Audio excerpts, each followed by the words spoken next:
ಇನ್ನು ಶಾಂತಿನಗರದ BMTC bus depot ಬಳಿ ಸದ್ಯದ ಪರಿಸ್ಥಿತಿ ಹೇಗಿದೆ ಎಂಬುದರ ಕುರಿತು ನಮ್ಮ ಪ್ರತಿನಿಧಿ ವೆಂಕಟೇಶ್ ಸ್ಥಳದಿಂದ ವಾಕ್ಥ್ರೂ ಮಾಡಿದ್ದಾರೆ. ನೋಡೋಣ ಬನ್ನಿ.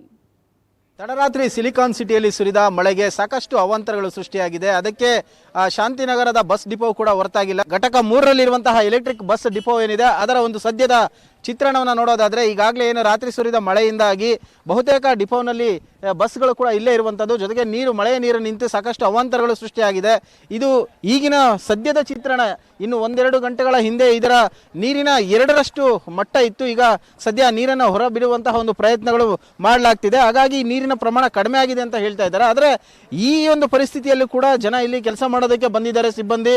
ಸೊ ವಾಹನಗಳನ್ನು ತೆಗೆದುಕೊಂಡು ಹೋಗೋದಂತ ಅನಿವಾರ್ಯ ಕೂಡ ಐತೆ. ಕೆಲಸಕ್ಕೆ ಕಡ್ಡಾಯವಾಗಿ ಬರಲೇಬೇಕು ಅಂತ ಹೇಳಿರೋದ್ರಿಂದಾಗಿ ಕೂಡ ಬಂದಿದ್ದಾರೆ. ಸೊ ಇಲ್ಲಿ ನೀರು ಕೂಡ ನಿಂತಿರೋದ್ರಿಂದಾಗಿ ಬಸ್ಗಳನ್ನು ಹೊರ ತೆಗೆಯೋದಕ್ಕೂ ಕೂಡ ಸಾಕಷ್ಟು ಕಷ್ಟ ಆಗ್ತಾ ಇರುವಂಥದ್ದು. ಆ ಹಿನ್ನೆಲೆಯಲ್ಲಿ ಬಸ್ಗಳನ್ನು ಲಾಕ್ ಮಾಡಿ ಸಿಬ್ಬಂದಿ ಕೂಡ ಹೊರಗಡೆ ನಿಂತಿದ್ದಾರೆ. ಕೆಲವೊಂದಷ್ಟು ಜನ ಬಸ್ಗಳಲ್ಲಿ ಕೂಡ ಒಳಗಡೆ ಬರೋದಕ್ಕೂ ಕೂಡ ಬಸ್ಸಲ್ಲೇ ಬರ್ತಾ ಇರುವಂತಹ ಚಿತ್ರಣಗಳು ಈಗ ಕಾಣ್ತಾ ಇರುವಂಥದ್ದು. ಸೊ ಈಗ ಸರ್ ಇಲ್ಲಿ ಮಳೆ ಬರೋದ್ರಿಂದಾಗಿ ಸೊ ಏನೆಲ್ಲ ಸಮಸ್ಯೆಗಳಾಗ್ತಾ ಇದೆ? ಪ್ರತಿ ಸಾರಿ ಇದೇ ರೀತಿ ಆಗ್ತಾ ಇದೆಯಾ? ಏನಾಗ್ತಾ ಇದೆ? ಮಳೆ ಕಾರಣದಿಂದ ಗಾಡಿ ಎಲ್ಲ ನಮಗೂ ಡ್ಯೂಟಿ ಜಾಯ್ನಿಂಗ್ ಅಂತ ಬಂದಿದ್ರೆ ಆದ ಕಾರಣಕ್ಕೆ ನಾವು ಡ್ಯೂಟಿಗೆ ಮಾಡ್ಬೇಕಂತ ನಮ್ಗೆ ಆಸೆ ಆಗಿರುತ್ತೆ. ಅದೇನು ಮಾಡೋಕೆ ಈ ಮಳೆಯಿಂದಾಗಿ ಬಸ್ ತಗೊಳ್ಳೇ ಬೇಡ ಅಂತ ವಿಷಯ ಮಾಡುತ್ತೆ. ಯಾಕಂದರೆ ಅಲ್ಲಿ ನೀರು, ಮರ, ಲೈಟಿ ಕಂಬ ಎಲ್ಲ ಬಿದ್ದಿರ್ತವೆ. ಮತ್ತು ಇದು ಸಾರ್ವಜನಿಕ ಜನರಿಗೂ ತೊಂದರೆ ಆಗ್ಬಾರ್ದು ಅಂತೇಳಿ ಅದು ನಾವು ರೆಡಿಯಾಗಿ ಬಂದೀವಿ. ಅದು ನಮ್ಗೆ ಇಲ್ಲಿ ನೋಡಿದ್ರೆ ನಮ್ಗೆ ಇದು ಆಕತ್ತೆ, ನಮ್ಗೆ ಭಯನೂ ಆಕತ್ತೆ ಅಷ್ಟೇ.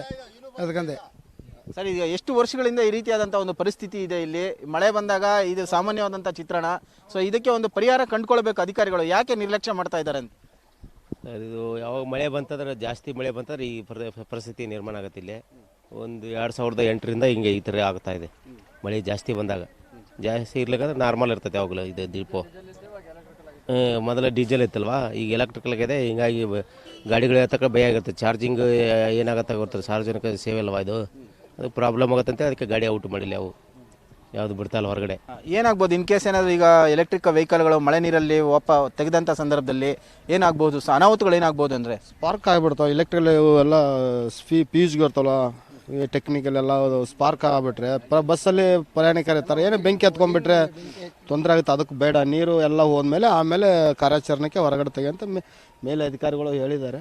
ಅದಕ್ಕೆಲ್ಲ ಕಾಯ್ತಾ ಇದ್ವಿ. ಅವರು ಎಷ್ಟು ವರ್ಷಗಳಿಂದ ಈ ಸಮಸ್ಯೆ ಇದೆ? ಇದಕ್ಕೆ ಒಂದು ಪರಿಹಾರ ಕಂಡುಕೊಳ್ಳುವ ನಿಟ್ಟಿನಲ್ಲಿ ಯಾರು ಕೂಡ ಮುಂದಾಗ್ತಾ ಇಲ್ಲ. ಏನಕ್ಕೆ ಅಂತ ಮಳೆ ಬಂದಾಗ ಹೊರಗಡೆ ನೀರು ಘಟಕದಲ್ಲಿ ನುಗ್ತಾ ಇರ್ತೈತೆ.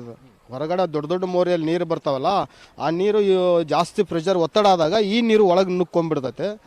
ಅದು ಸಂಬಂಧಪಟ್ಟ ಮೇಲಧಿಕಾರಿಗೆ ಗೊತ್ತು. ಮಳೆ ಯಾವ ಪ್ರಮಾಣದಲ್ಲಿ ಆಗುತ್ತಂತೂ ಗೊತ್ತಲ್ಲ. ಹೆಚ್ಚು ಆಗ್ಬೋದು, ಕಮ್ಮಿ ಆಗ್ಬೋದು. ಹೆಚ್ಚಾದಾಗ ಹೊರಗಡೆ ನೀರೆಲ್ಲ ಒಳಗೆ ನುಗ್ತಾ ಇರ್ತೈತೆ.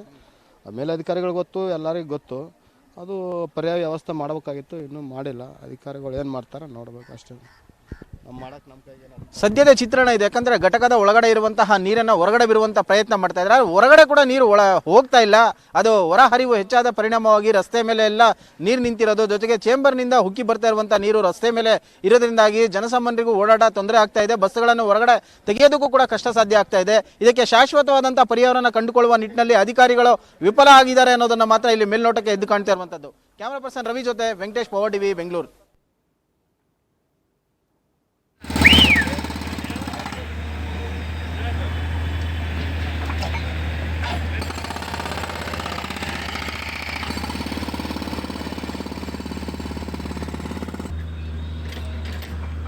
ನೀವು ಗಮನಿಸ್ತಾ ಇದ್ದೀರಾ ಸಿಲ್ಕ್ ಬೋರ್ಡ್ನಲ್ಲಿ ಸದ್ಯದ ಪರಿಸ್ಥಿತಿ ಹೇಗಿದೆ ಅಂತ.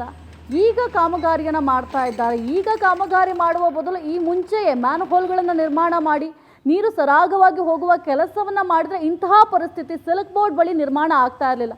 ಇನ್ನು ಸಿಲ್ಕ್ ಬೋರ್ಡ್ನಲ್ಲಿ ಸಾಕಷ್ಟು ವೆಹಿಕಲ್ ಓಡಾಡುತ್ತೆ, ಸಾಕಷ್ಟು ಜನರು ಇಲ್ಲಿ ಓಡಾಡ್ತಾ ಇರ್ತಾರೆ. ಆದರೆ ಈ ಪರಿಸ್ಥಿತಿ ಇಲ್ಲಿ ನಿರ್ಮಾಣ ಆಗಿರೋದ್ರಿಂದ ಸಾಕಷ್ಟು ಸಮಸ್ಯೆಗಳನ್ನ ಅಲ್ಲಿ ಎದುರಿಸಬೇಕಾಗ್ತಾ ಇದೆ. ಬೆಂಗಳೂರಿನ HBR ಲೇಔಟ್ಗೂ ಕೂಡ ಜಲ ದಿಗ್ಬಂಧನ ಆಗಿದೆ.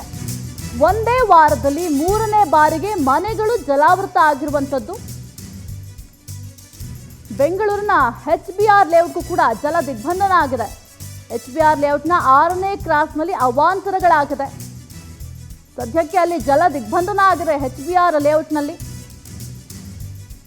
ಒಂದೇ ವಾರದಲ್ಲಿ 3ನೇ ಬಾರಿಗೆ ಮನೆಗಳು ಜಲಾವೃತ ಆಗಿರುವಂಥದ್ದು. ಒಂದೇ ವಾರದಲ್ಲಿ 3ನೇ ಬಾರಿಗೆ ಅಂದರೆ ಅಲ್ಲಿನ ಜನರ ಪರಿಸ್ಥಿತಿ ಹೇಗಿರಬೇಕು? HBR ಲೇಔಟ್ನ 6ನೇ ಕ್ರಾಸ್ನಲ್ಲಿ ಈ ರೀತಿಯ ಅವಾಂತರ ನಿರ್ಮಾಣ ಆಗಿದೆ. ಮಳೆಯಿಂದ ಈಗಾಗಲೇ ಸಾಕಷ್ಟು ಅವಾಂತರಗಳಾಗಿದೆ. ಜನರು ಜೀವನ ನಡೆಸೋದೇ ಕಷ್ಟ ಆಗಿಬಿಟ್ಟಿದೆ. ನೀವು ಗಮನಿಸ್ತಾ ಇದ್ದೀರಾ ಯಾವ ಪರಿಸ್ಥಿತಿ ಇದೆ ಅಲ್ಲಿ ಅಂತ. ಒಂದೇ ವಾರದಲ್ಲಿ 3ನೇ ಬಾರಿಗೆ ಈ ರೀತಿಯಾಗಿ ಮನೆಗಳು ಜಲಾವೃತ ಆಗಿರುವಂಥದ್ದು. ಇನ್ನು ಕೆಲವೊಂದಿಷ್ಟು ಅಲ್ಲಿ ಸ್ವಂತ ಮನೆಗಳನ್ನು ಮಾಡ್ಕೊಂಡಿರ್ತಾರೆ ಅಥವಾ ಬಾಡಿಗೆ ಮನೆಯಲ್ಲಿ ವಾಸ ಇರ್ತಾರೆ. ಅವರೀಗ ಮನೆ ಬಿಟ್ಟು ಹೋಗೋಕ್ಕೂ ಆಗೋದಿಲ್ಲ. ಯಾಕೆಂದರೆ ಪ್ರತಿ ಬಾರಿ ಮಳೆ ಬಂದಾಗೂ ಹಾಗಾದರೆ ಮನೆ ಬಿಟ್ಟು ಹೋಗೋದಕ್ಕೆ ಸಾಧ್ಯ ಆಗುತ್ತೆ. ಇನ್ನು ಸ್ವಂತ ಮನೆಯವರಂತೂ ಅಲ್ಲೇ ಇರಬೇಕಾಗತ್ತೆ. ಆದರೆ ಈ ಪರಿಸ್ಥಿತಿಯಲ್ಲಿ ಜನರು ಹೇಗೆ ಜೀವನ ನಡೆಸೋದು ಅಂತ ಯೋಚನೆ ಮಾಡಬೇಕು. ಅಂತಹ ಸ್ಥಿತಿ ಬೆಂಗಳೂರಿನಲ್ಲಿ ಸದ್ಯಕ್ಕೆ ನಿರ್ಮಾಣ ಆಗಿರುವಂಥದ್ದು. ಇದು HBR ಲೇಔಟ್ನಲ್ಲಿ ಆಗಿರುವಂತಹ ಸದ್ಯದ ಪರಿಸ್ಥಿತಿ. ಇದು ಜಲದಿಗ್ಬಂಧನ ಆಗಿದೆ ಸಂಪೂರ್ಣವಾಗಿ. ಒಂದು 2 ರಿಂದ 3 ಅಡಿ ಮಳೆ ನೀರು ನಿಂತಿರೋದು. ಆ ಮಳೆ ನೀರಿನಲ್ಲೇ ಕಾರ್ ಆಗಿರಬಹುದು, ಸ್ಕೂಟರ್ ಆಗಿರಬಹುದು, ಎಲ್ಲ ವೆಹಿಕಲ್ ಕೂಡ ನಿಂತಿದೆ. ಇನ್ನು ಪಾಪ ಪ್ರಾಣಿಗಳಿಗೂ ಕೂಡ ಸಮಸ್ಯೆ ಆಗುತ್ತೆ. ಅಲ್ಲಿ ನೀವು ಗಮನಿಸ್ತಾ ಇರ್ಬೋದು, ಒಂದು ನಾಯಿ ಆ ನೀರಿನಲ್ಲಿಯೇ ಹೋಗ್ತಾ ಇದೆ. ನೀವು ಗಮನಿಸ್ತಾ ಇದ್ದೀರಾ, ಒಂದು ಬೈಕ್ ಕೆಟ್ಟು ನಿಂತಿದೆ ಅಂತ ಮಧ್ಯದಲ್ಲಿ, ನೀರಿನ ಮಧ್ಯದಲ್ಲಿ ಬೈಕ್ ನಿಂತಿದೆ, ಅದರ ಪಕ್ಕದಲ್ಲೇ ಒಂದು ನಾಯಿ ಕೂಡ ಹೋಗ್ತಾ ಇದೆ. ಇನ್ನು ಪ್ರಾಣಿಗಳಿಗೂ ಕೂಡ ಕಷ್ಟ ಆಗುತ್ತೆ. ಯಾವ ರೀತಿ ಮನುಷ್ಯರಿಗೆ ತೊಂದರೆ ಆಗುತ್ತೆ ಅದೇ ರೀತಿ ಪ್ರಾಣಿಗಳು ಕೂಡ ತಮ್ಮನ್ನು ತಾವು ಸೇಫ್ ಮಾಡ್ಕೋಬೇಕಾಗತ್ತೆ.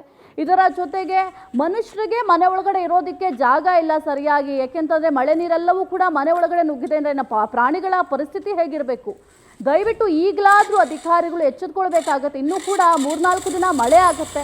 ಈಗಾಗಲೇ ಹವಾಮಾನ ಇಲಾಖೆ ಮುನ್ಸೂಚನೆ ಕೊಟ್ಟಿದೆ, ಇನ್ನೂ ಕೂಡ 3-4 ದಿನ ಮಳೆ ಆಗುತ್ತೆ ಅಂತ. ಈಗಲಾದರೂ ಸ್ವಲ್ಪ ಎಚ್ಚೆತ್ಕೊಂಡು ಎಲ್ಲೆಲ್ಲಿ ಈ ರೀತಿಯ ಅವಾಂತರಗಳು ನಿರ್ಮಾಣ ಆಗುತ್ತೆ ಅಲ್ಲಿ ಸರಿಯಾದ ವ್ಯವಸ್ಥೆಯನ್ನು ಮಾಡಿಕೊಡ್ಬೇಕಾಗತ್ತೆ.